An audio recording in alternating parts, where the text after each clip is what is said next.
A paz do Senhor, amados irmãos, amigos, companheiros, professores da Escola Bíblica Dominical. Chegamos na lição de número 7. Estamos estudando o terceiro livro do Pentateuco, que é o livro de Levítico. E o tema dessa lição é Fogo Estranho Diante de Deus. 12 de agosto de 2018, e o nosso textual está em Levítico, capítulo 10, versículo 3, que diz: E disse Moisés a Arão, isto é o que o Senhor falou, dizendo: Serei santificado naqueles que cheguem a mim, e serei glorificado diante de todo o povo. Porém Arão calou-se. A nossa verdade prática diz que o Deus Santo requer de seus obreiros uma postura igualmente santa, zelosa e de comprovada excelência. Menos que isso é inaceitável. Bom, vamos pensar um pouquinho sobre esse nosso textuário de Levítico, capítulo 10, versículo 3. Então, nós temos, o assunto é o relato da morte dos dois filhos de Arão, Nadab e Abiú. A primeira parte diz: E disse Moisés a Arão. E isto é o que o Senhor falou, dizendo. A primeira coisa que nós percebemos que Deus estabeleceu uma comunicação com o povo. E Moisés, como profeta de Deus, é aquele que leva a palavra de Deus ao povo. Arão é o sacerdote, é aquele que leva a palavra do povo para Deus. Então o Senhor estabeleceu essa comunicação a fim de explicar por que ele, então, agiu daquela maneira para Arão. Porque pode ver que Moisés falou a Arão, né? Porque Arão é o pai dos dois sacerdotes mortos porque apresentaram fogo estranho. A declaração de Deus é: serei santificado naqueles que se cheguem a mim, e serei glorificado diante de todo o povo. Esse episódio de Nadab e Abiú, que apresentam fogo estranho diante do Senhor, é um episódio muito sério, porque infelizmente hoje muita gente está brincando com as coisas de Deus. São extremamente irresponsáveis. E por isso tem sido, inclusive, escândalo para a obra de Deus. É gente que está levando fogo estranho diante de Deus. Pessoas que não entenderam que o Antigo Testamento está expressa a pedagogia de Deus. Eu lendo o Antigo Testamento, eu estou aprendendo como eu devo me comportar frente às coisas sagradas. E tem um monte de gente que está profanando as coisas santas.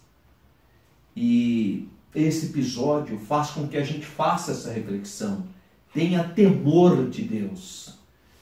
E a declaração do Senhor é esta: serei santificado naqueles que cheguem a mim, e serei glorificado diante de todo o povo. Então aqui a palavrinha-chave: santificado, santificação. É importante, então, nós compreendermos que o Senhor exige santidade dos seus ministros. O Senhor, então, requer de mim, de você que administra as coisas santas, vida de santidade, exclusivismo para o Senhor. E aí, a última parte do versículo diz qual foi a reação de Arão, o sumo sacerdote, pai dos dois sacerdotes que foram mortos. A Bíblia diz que Arão calou-se. Bom, se ele calou porque ele percebeu que os seus filhos tinham cometido erro. Então, ele ficou quieto. Ele não argumenta, ele não defende os filhos. Porque tem gente que está vendo que seus filhos estão errados e quer defender. Eu sou professor de História e na época que eu trabalhei na rede pública do estado de São Paulo, eu trabalhei com muitos filhos de crentes. de gente da igreja. E às vezes você via aquele aluno cometendo erros e você chamava o pai, às vezes o pai crente, a mãe, e aí a pessoa vinha defender o erro do filho. Não, irmão, não pode ser assim. Nós precisamos ter temor de Deus, temos que ter justiça, equidade. Em primeiro lugar, ninguém tem a família perfeita. Nós somos imperfeitos, nós estamos em um processo de aperfeiçoamento.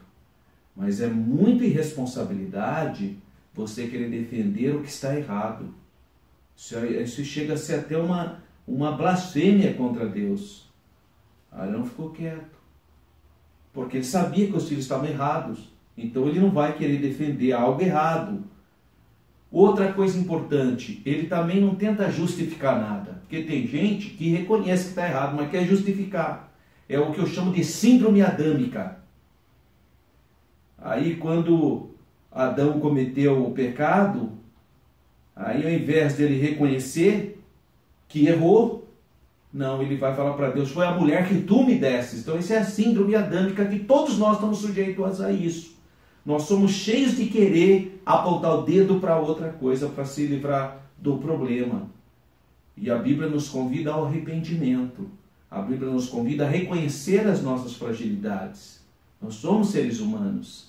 Reconhecer que somos pó e começar novamente.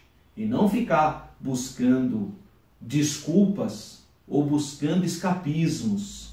Muito comum isso. Se você chegar numa cadeia hoje e perguntar para aquele camarada que está lá preso, por que você está aí? Ele fala, é porque a polícia não gostava de mim. Olha, que simplicidade. Você pergunta para outro, porque nunca ninguém gostou de mim, porque é cheio de desculpas. É a síndrome adâmica. Mas se Deus requer de nós a sinceridade de coração. E é interessante que aqui você vê um episódio triste, traumático, de um pai que perde 2 filhos e ele fica em silêncio. Ele não tenta defender, ele não tenta justificar, porque ele percebeu que havia um erro. O teólogo britânico Nathaniel Micklem, ele fala algo interessante, diz assim, sobre a postura de Arão. Ele fala assim, foi grande graça da parte de Arão que ele se manteve calado. Não se queixou de Deus. O Salmo 39:9 diz, emudeci, não abra minha boca, porquanto tu o fizeste.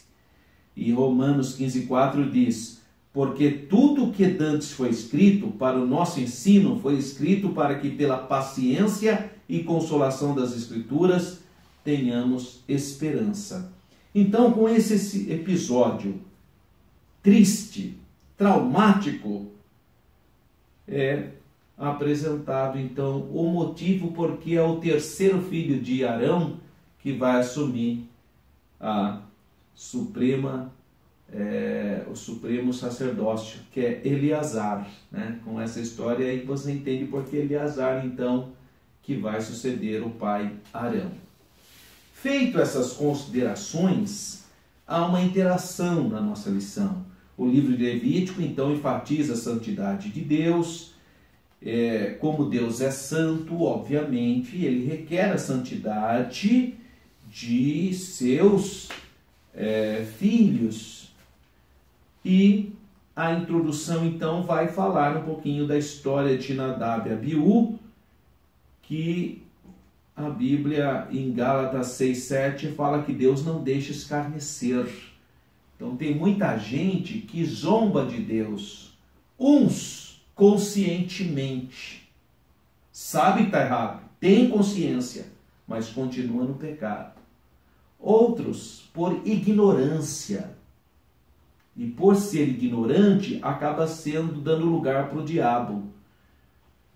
E nós precisamos, irmãos, ter o discernimento espiritual. Ter consciência de que nós somos feitura nova, nós nascemos de novo. Portanto, precisamos ter uma vida nos padrões da Santa Palavra de Deus. Primeiro tópico, os privilégios de Nadab e Abiú. Esses jovens sacerdotes foram privilegiados. Podem ter certeza que muitas pessoas desejariam ser sacerdote, ser filho do sumo sacerdote. Sabe, tem gente hoje assim, que tem todas as bênçãos, mas não valoriza, não reconhece a misericórdia de Deus, a bondade de Deus para a sua vida. E não tem comunhão com o Senhor, né? Vive distante. Privilégios que Nadab e Abiú tinha. Primeiro, eles eram da descendência da tribo de Levi. A tribo de Levi, a tribo que foi honrada com o sacerdócio divino. Os homens dessa tribo, eles eram considerados primícias de Deus. Olha que coisa maravilhosa. O próprio Deus havia dito, os levitas são meus. Está escrito em Números 3:12. O próprio Deus tomou os levitas como sua propriedade peculiar. Segundo, esses dois jovens, Nadab e Abiú, jovens sacerdotes, eles tinham ascendência araônica. Eles eram filhos de Arão. Olha que privilégio. Além de pertencer à tribo de Levi, eles agora eram da família de onde veio o primeiro sumo sacerdote de Israel, que é Arão. Então, pensa num homem honrado em Israel. É Arão. E, terceiro lugar, eles que eu vejo mais importante, eles eram participantes da glória de Deus. Eles estavam na casa do Senhor. Eles oficiavam as coisas de Deus. Olha que privilégio. Eles viram a glória de Deus, a manifestação do poder de Deus. Então eles foram extremamente privilegiados. O resuminho desse primeiro tópico. Como sacerdotes, Nadab e Abiú tinham muitíssimos privilégios. Há um subsídio bíblico teológico que vai falar sobre Nadab e Abiú, e inclusive há um quadro sobre qualidades e realizações para o sacerdócio, fraquezas e enganos, lições em sua vida, estatísticas vitais e versículo-chave. Então, é muito interessante, você pode baixar esse conteúdo, também está no meu site www.professoralberto.com.br. Você pode baixar todo esse material. 2. Fogo estranho no altar. 3 atitudes marcaram o ato inconsequente, leviano, sem falta de temor de Deus, dos jovens sacerdotes Nadab e Abiú. Primeiro, ignoraram a Deus. Porque uma pessoa que faz o que eles fizeram, estão ignorando a Deus. Não tem temor de Deus. Pode, como que você vai pegar um fogo estranho para entrar no local santo, no local da morada do Eterno? Então é assustadora a falta de temor, como eles ignoraram a Deus. Deixa eu te fazer um alerta. O mundo hoje, ele tenta nos seduzir, ele tenta dizer que é tudo a mesma coisa, que Deus não está te olhando, que Deus não está te acompanhando. Eles vão trabalhando de tal maneira para que as coisas fiquem tão assim cotidianamente comum, ao ponto de você achar realmente que Deus está longe, que Deus não está olhando para aquilo. Mas quem é dirigido pelo Espírito do Senhor não pensa dessa maneira. Ele sabe que o Deus Todo-Poderoso está em plena comunhão com Ele. O que faz com que as pessoas começam a distanciar e a ignorar a Deus é a falta de oração, a falta de comunhão com Deus, a falta de leitura da palavra de Deus. Jesus disse sobre a palavra: santifique-me na verdade, a tua palavra é a verdade. E buscar os dons espirituais. Está à nossa disposição os dons espirituais. O evangelista Lucas, ele fala, e não só ele, mas há outros evangelhos sinóticos, mas Lucas especificamente diz: se nós pedirmos o Espírito Santo, o Senhor nos dará o Espírito Santo. Então, eles ignoraram a Deus. Segundo questão, impaciência profana.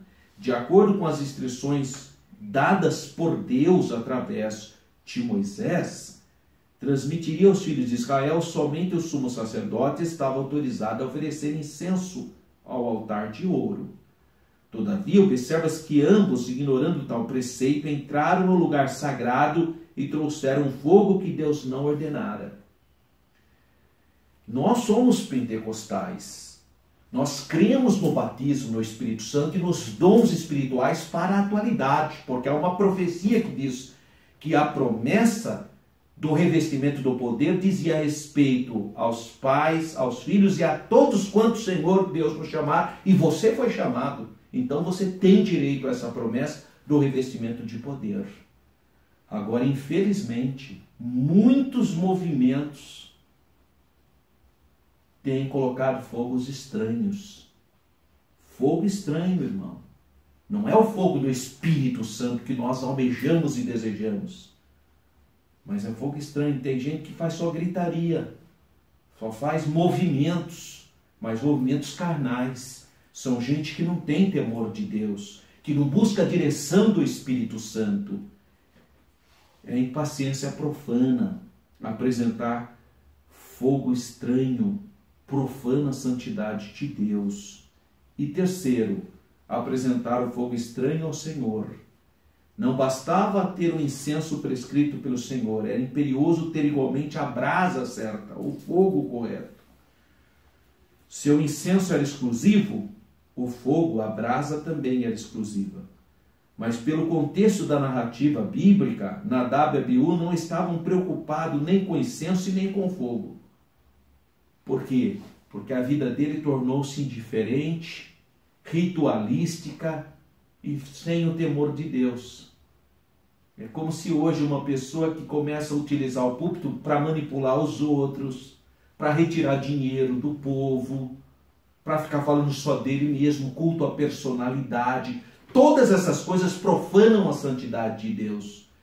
A pessoa tem temor, tem que ter temor de Deus, que quando ele está no púlpito, ele não está ali para manipular ninguém, mas ele está ali para ministrar a palavra santa de Deus. Por isso que ele tem que orar antes. Por isso que ele tem que se preparar, pedir para Deus direção, porque o povo está sedento, o povo tem fome de Deus. Então a pessoa não pode subir lá e falar o que está na cabeça dela, ficar contando casos, coisas que não traz edificação nenhuma para a igreja. Profanação. Púlpito é um local santo, é um local onde se ministra a palavra, que traz vida, que traz alegria, que traz renovação, que traz restauração, que traz paz. Então, irmãos, é muito sério. Essa lição, ela é muito importante para a minha vida, para a nossa vida. O resuminho do tópico 2. Nadab e Abiú ignoraram as recomendações divinas e ofereceram fogo estranho sobre o altar. Abominação. Há um subsídio que vai explicar qual foi o fogo estranho que Nadab e Abiú ofereceram diante do Senhor. E o texto não registra a natureza do pecado de Abiú, mas alguns comentaristas dizem que eles estavam influenciados por bebidas alcoólicas.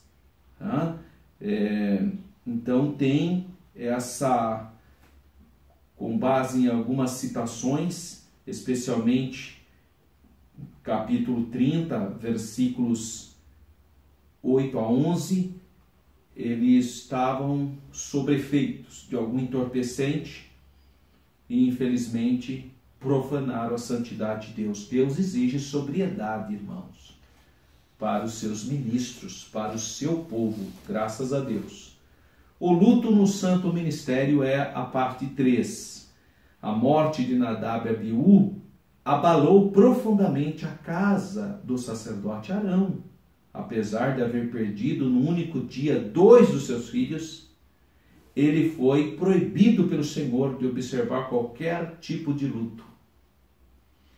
Então, a morte de Nadab e Abiú foi para pedagogicamente nós compreendermos a santidade de Deus, que às vezes parece que as coisas são normais, ninguém está vendo, é assim mesmo, mas não é não. O momento em que Deus faz justiça e juízo e a remoção dos cadáveres. Moisés então ordena 2 primos de Arão, Misael e a Eusafã, a remover os cadáveres da casa. No episódio de Atos dos Apóstolos, Ananias e Safira, os corpos de ambos foram levados para fora por alguns jovens da igreja recém-inaugurada pelo Espírito Santo. No caso de Nadab e Abiú, foram então primos de Arão. E Deus proibiu o luto para o sacerdote Arão. Apesar da tragédia, apesar da tristeza, apesar da perda, Arão é proibido pelo Senhor de guardar luto, inclusive de demonstrar tristeza. Ele e seus filhos deveriam suportar com santa discrição aquela hora tão traumática, tão difícil que é a perda de um filho, de 2 filhos. Afinal, era seu dever zelar pela santidade, glória do nome do Senhor dos exércitos. Certos tipos de luto servem apenas para enfraquecer o povo de Deus, porque pode demonstrar a falta de esperança. Pode, dependendo da atitude que a pessoa toma, do seu grau de desespero, pode apontar por uma questão de desesperança. Às vezes temos de suportar o insuportável, a fim de preservar a igreja de Jesus. Ele está acima de nossa dor. Embora ele é o maior bálsamo que existe. Ele é o nosso bálsamo, é o nosso Deus. Só Ele que entende o nosso interior, a nossa dor, a nossa perda. Então a sinopse do tópico 3 fala que Nadab e Abiú ignoraram as recomendações divinas e ofereceram fogo estranho sobre o altar. Há um subsídio que vai falar sobre o luto, como que o povo de Israel se comportava frente à perda, frente à morte do corpo da pessoa. E nós temos as considerações finais. Devemos ter cuidado com a forma como nós nos apresentamos diante de Deus. Toda pessoa que tem comunhão com o Senhor Jesus, que lê a sua palavra, sabe se comportar. Quando você vê coisas meio exóticas, meio estranhas, você já sabe que essa pessoa não tem comunhão com Jesus, que não lê a Bíblia. Porque quem ora, quem tem comunhão com Jesus, a santidade de Deus está na vida dele, irmão. Quem lê a palavra de Deus, quem esconde a palavra no coração, a santidade de Deus está na vida dele. Agora a pessoa toda atrapalhada, não tem comunhão com Deus. O culto ao Senhor deve ser santo, reverente e verdadeiro. Portanto, a gente precisa combater as liturgias bizarras. Infelizmente tem. Quando não há mais atuação do Espírito Santo, os homens começam a inventar coisa. A inventar aqueles movimentos e tanta coisa, ao ponto de transformar o púlpito em palcos. Infelizmente. Por quê? Porque já não tem mais poder, não tem mais glória, não tem mais o sobrenatural do Senhor. Aí você precisa de fumaça, luz, outras coisas para impactar, porque não tem mais a glória de Deus. Se não atentarmos à santidade e à glória divinas, nós não vamos subsistir. Então, se você está querendo que Deus faça algo, o avivamento começa pela vida de cada um de nós. Tem gente que fica, Deus, manda o avivamento, mas o avivamento começa em você. É você que tem que desejar Deus, buscar a presença de Deus, ler a palavra de Deus, buscar o batismo no Espírito Santo, ir na escola dominical, ir no culto de ensinamento. É você que tem que fazer isso. Ficar esperando os outros, não. A palavra de Deus para Abraão, em Gênesis capítulo 12, foi: "Se tu uma bênção, seja você a bênção." Para de ficar esperando a bênção dos outros. É você que Deus quer usar com vaso de honra, de bênção e de glória. Que você possa ter uma aula abençoadíssima nesse domingo. Deus abençoe você, sua família, sua classe de escola bíblica dominical. Acesse o nosso site É www.professoralberto.com.br. E se você quiser participar de uma aula pessoalmente comigo, todo sábado, das 16 às 17h30, eu estou ali com os irmãos queridos, ministrando para os professores e para quem tem interesse, a lição para ser ministrada no domingo. Você é o nosso convidado na aula de formação continuada para professores de Escola Bíblica Dominical. É na Assembleia de Deus de Campinas, Rua Pastor Cícero Canuto de Lima, número 160, Parque Itália, Campinas, São Paulo. Nosso pastor presidente, pastor Paulo Freire Costa. Todos são bem-vindos, todos serão acolhidos com muita alegria. Fique na paz do Senhor.